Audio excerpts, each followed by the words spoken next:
Bonjour à tous, ici Carl de québecdetech.com et ça me fait plaisir d'être avec vous aujourd'hui pour vous apprendre comment utiliser, ajuster et opérer votre Garrett AT Pro pour en obtenir la pleine puissance. D'abord, la première étape, lorsque vous commencez votre chasse, il faut mettre votre discrimination à 22, mettre votre détecteur en mode Pro 0, c'est très important, et aussi allumer le Iron Audio avant d'effectuer votre Ground Balance. Une fois que votre Ground Balance est fait, avec ces fonctions-là, vous allez pouvoir obtenir le maximum de votre appareil. Je vous explique un petit peu. Avec une discrimination à 22, les chiffres de 0 à 22 vont sonner ferreux. Vous allez entendre une distorsion. Bzzz.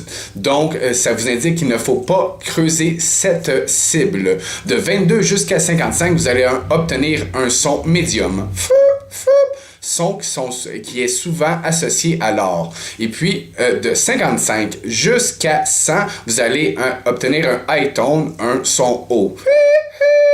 Comme ça, vous savez que vous avez 3 sons dans la machine et que ça l'interfère, savoir si vous mettez votre discrimination à 40 au lieu de 22, vous allez obtenir une distorsion jusqu'à 40. Il ne faut jamais faire ça. Tous les gens qui vous disent de mettre la discrimination à 40 manquent plusieurs petites cibles en or. Je vous montrerai dans une autre vidéo comment maximiser vos cibles en or. Mais gardez en mémoire que quand vous utilisez votre AT Pro avec une discrimination à 22, de 22 jusqu'à 35, c'est pas nécessairement des cibles qu'il faut être creusées.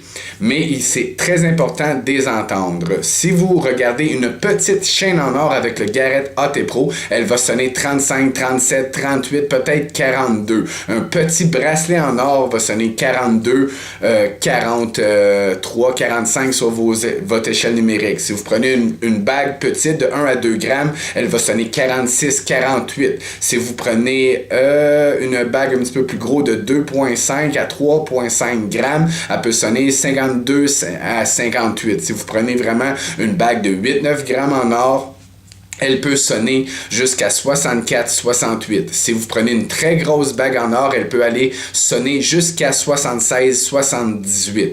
Toutes les cibles en haut de 80, ça va être des cibles qui peuvent être en argent. Vous ne retrouverez jamais des cibles en argent en bas de 80.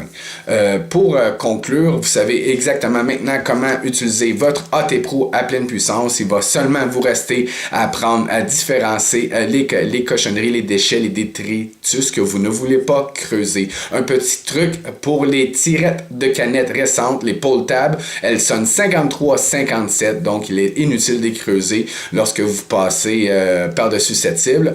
Une pull tab tirette de canette plus vieille et aussi plus grosse ou de différentes formes peut sonner dans les 60. Alors elle, il faut les creuser au cas où que ce soit une cible qui est aussi bonne, qui a la même signature métallique.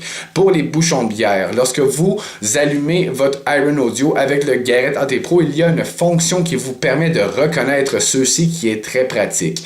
Vous pouvez le mettre Iron Audio en mode professionnel et lorsque vous passez par-dessus un bouchon de bière, ça va faire systématiquement